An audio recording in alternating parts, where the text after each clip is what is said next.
Hola, ¿qué tal amigos? Los saluda María del Carmen Félix, actriz. ¿Quieres que te lo lea otra vez?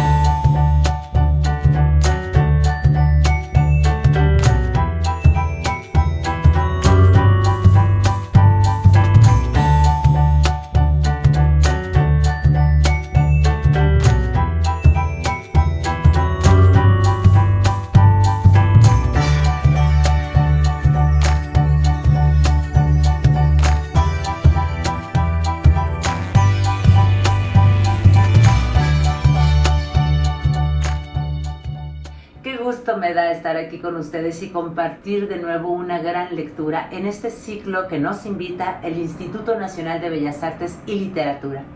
En esta ocasión me da mucha más emoción compartir con ustedes una lectura en torno a la caída de la Gran Tenochtitlan.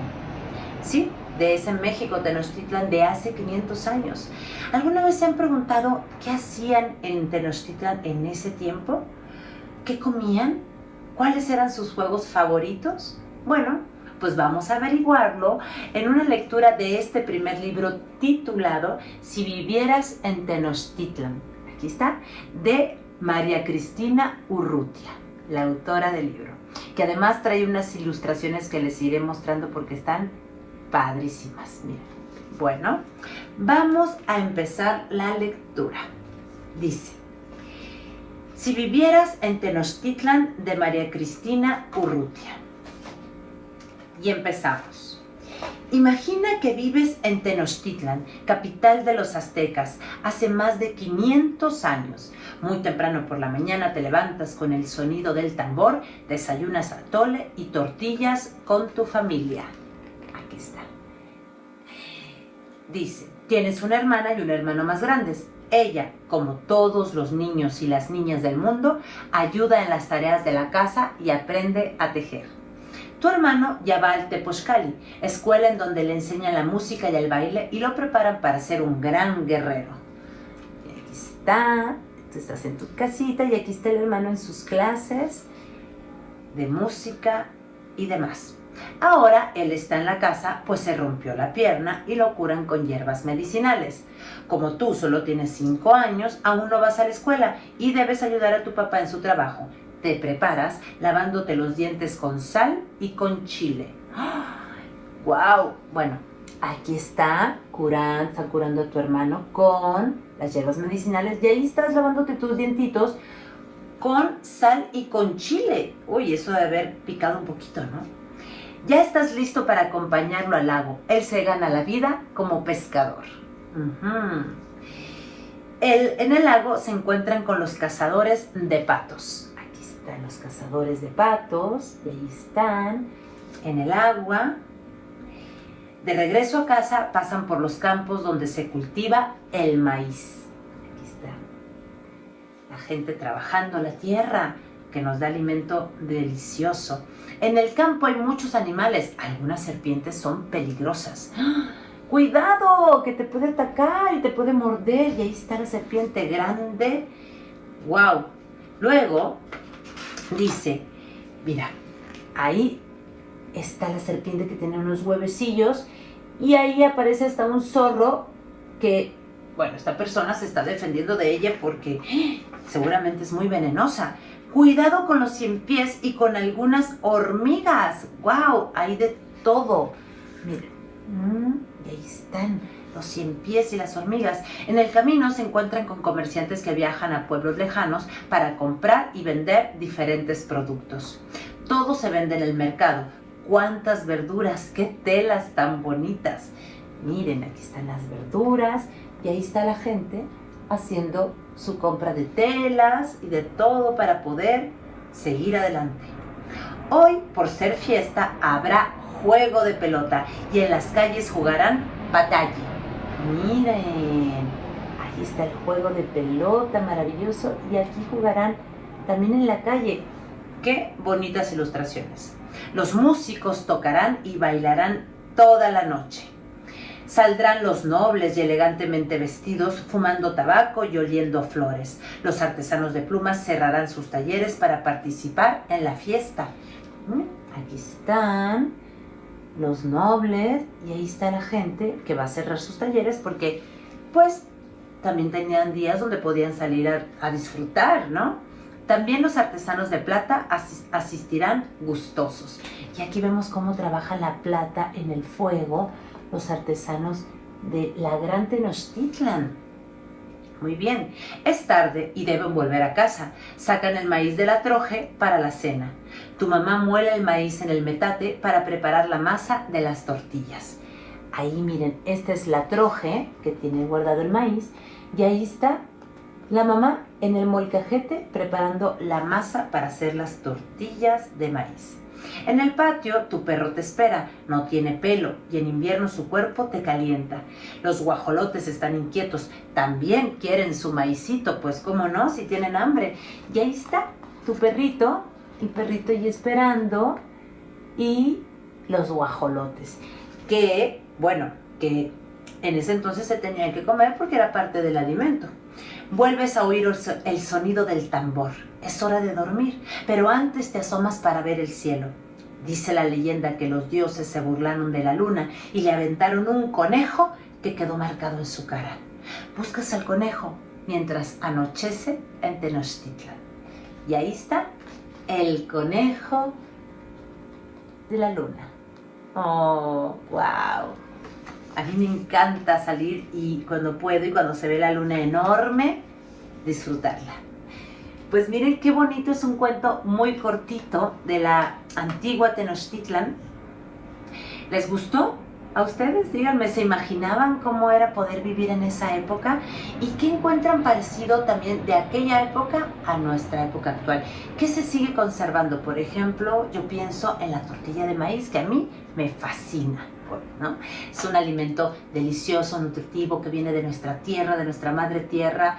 Bueno, es noble además este alimento. Pero antes de terminar y de despedirme, quisiera decirles que tenemos otra lectura que en un momento más les voy a compartir. Y bien amigos, seguimos aquí en este ciclo maravilloso de lecturas de ¿Quieres que te lo lea otra vez? Del Instituto Nacional de Bellas Artes y Literatura. Qué maravilla compartir de verdad con ustedes el placer de la lectura y saber de tantos autores, de tantos temas, de tan vasta y maravillosa que es la literatura en el mundo y la nuestra, la latinoamericana y la mexicana, por supuesto. Ahora me place mucho leerles un fragmento del libro llamado Huesos de lagartija, del escritor Federico Navarrete, que es este que van a ver aquí, y que vamos a seguir en el conocimiento un poco de este México antiguo, de este México de la Gran Tenochtitlan y de cómo se vivía en aquellas épocas a través de unos relatos que vamos a compartirles ahora. Huesos de lagartija es una historia de ficción basada en hechos reales. Habla de la conquista de México y de la derrota de los mexicas. Los personajes principales son inventados. El narrador de esta historia es Quetzalcóatl, Huesos de lagartija. ¿Quieren saber por qué se llama así? Bien. Quetzalcóatl cuenta que, cuando era pequeño, le preguntó a uno de los grandes ancianos qué iba a pasar con él cuando creciera. Si lograría ser un guerrero como su hermano Cuauhtémoc, pero uno de los ancianos le dijo: tú no naciste en un signo de guerra, naciste en el día de la lagartija, por eso te llamas así, Huesos de lagartija. Tú vas a sobrevivir, vas a llegar a viejo. Muy bien, pues no sé si les parece que sigamos con ese relato, porque es así como Quetzalcóatl decide escribir su historia para que sus nietos y los nietos de sus nietos sepan lo que sucedió con él, su hermano, con su padre y con todos los mexicas. ¿Me acompañan a conocer esta historia? Muy bien, vamos a esa. Vamos a leer el capítulo 2, que dice...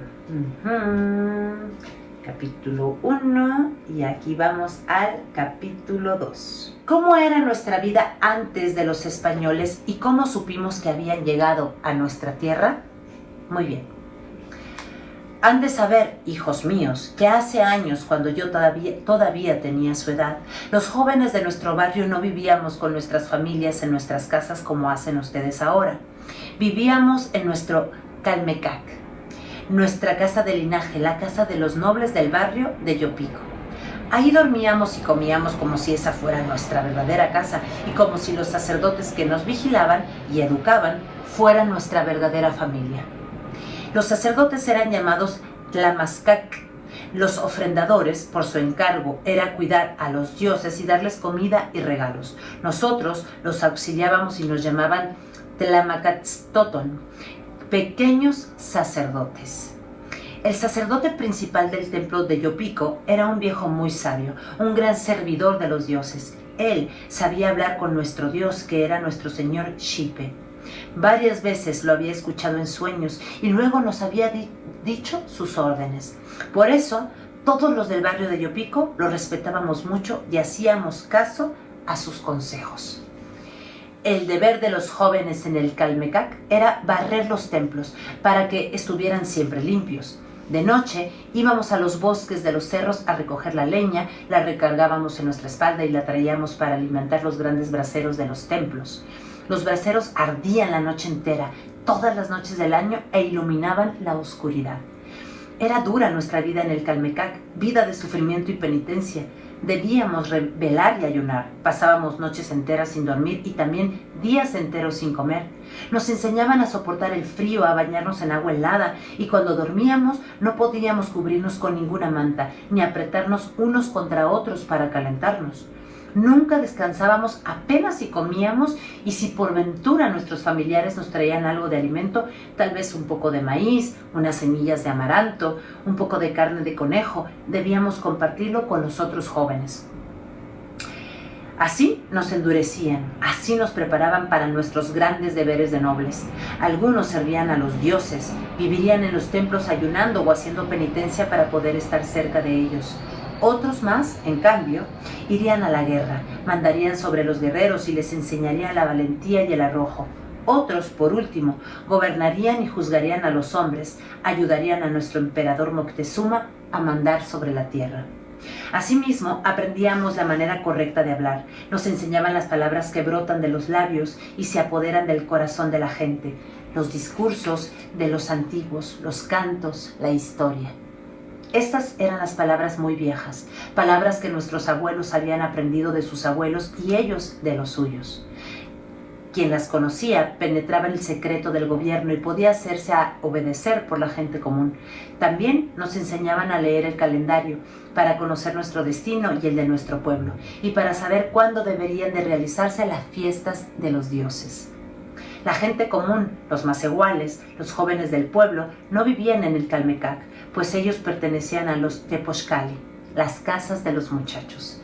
Ellos sí podían dormir en sus casas y divertirse, no tenían que ayunar ni velar como nosotros, pero después debían obedecernos, trabajar para nosotros, darnos nuestros alimentos y construir nuestras casas. Pocos días después de la boda de mi hermano, hicimos la gran fiesta de nuestro señor Xipe. Cada año nuestro Dios se ponía una piel nueva y por eso cada año renacía. Su fiesta se celebraba cuando empezaba el año. Poco a poco los días se hacían más largos y el frío menos intenso. Cada mañana el gran sacerdote revisaba por dónde salía el sol. Cuando el sol se muestra por ese cerro, nos decía, señalando hacia el oriente, entonces sabremos que ha llegado el día de la fiesta. Pero entonces aún no llovía, el aire estaba seco y todos los montes y los campos que rodeaban nuestra ciudad estaban amarillos. Eso era porque las hierbas que los cubrían estaban marchitas y su piel estaba muerta. El agua escaseaba ya, muy poca llegaba a nuestra ciudad por el acueducto de Chapultepec y las orillas del lago se habían secado, de modo que donde antes había agua ahora solo quedaba lodo. En algunos canales el agua estaba tan baja que las canoas apenas si podían navegar. Los cerros y los campos son la piel de nuestro señor Xipe, explicaba el gran sacerdote, nuestro maestro. Ahora esa piel está muerta, pero cuando llegue la lluvia, nuestro señor tendrá una nueva piel verde y así renacerá. Nosotros sabíamos que dentro de los cerros estaba el agua de la lluvia, pues todos los montes que nos rodean son cántaros inmensos llenos de agua. Nuestro trabajo era convencer a los dueños del agua, del Tlaloque, que vivían dentro de los cerros, para que la dejaran salir e hicieran las nubes. Les pedíamos que hicieran llover para que pudiera crecer el maíz y las calabazas y los frijoles, para que los hombres tuviéramos qué comer. Mi deber, hijos míos, como pequeño sacerdote del Calmecac, era visitar los cerros para hacerles ofrendas a los Tlaloque. Salía en las noches en medio de la oscuridad y el frío y tomaba el camino de Coyoacán hasta llegar a uno de los cerros del sur. Recuerdo todavía el miedo que sentía al caminar solo por entre los matorrales. ¿Acaso me toparía con una serpiente o con un brujo que me robaría el alma y me haría enfermar? En la cumbre de cada monte había un pequeño templo con su brasero. En cuanto llegaba a él tenía que prender la lumbre. Mientras calentaba las manos y las pantorrillas, veía cómo mis compañeros encendían los braseros, sobre todo los cerros al sur, por el rumbo de Coyoacán, al norte por el rumbo del Tepeyac y al oeste por Tacubaya.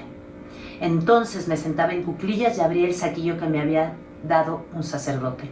De él sacaba una espina de maguey y varias tiras de papel. Con la espina de maguey me pinchaba las piernas, los brazos y la lengua hasta que sacaba sangre.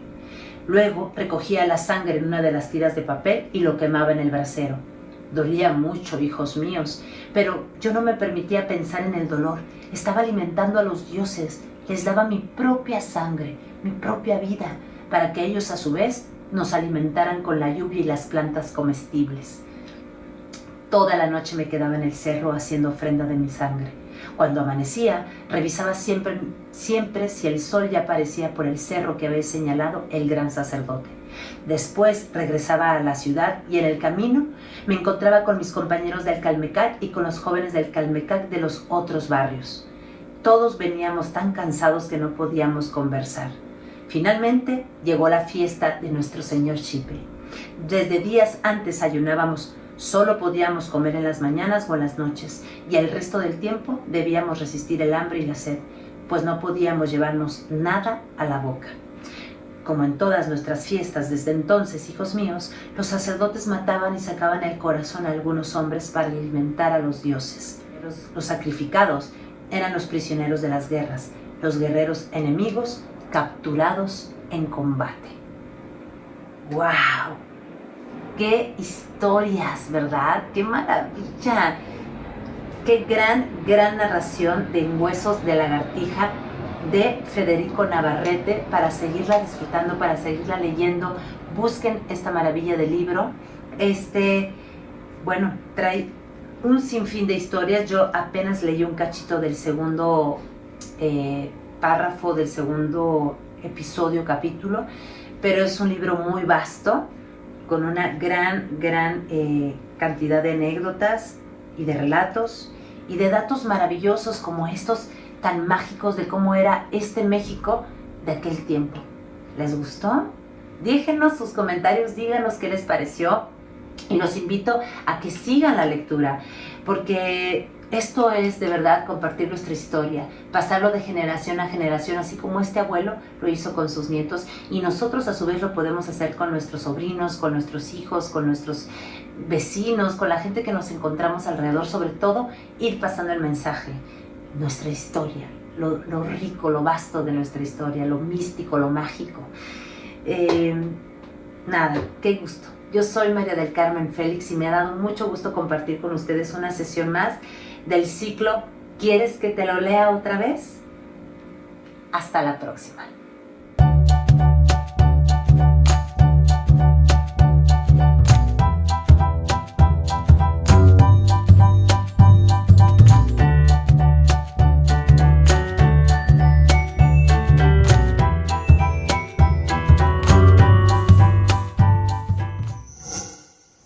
Gobierno de México.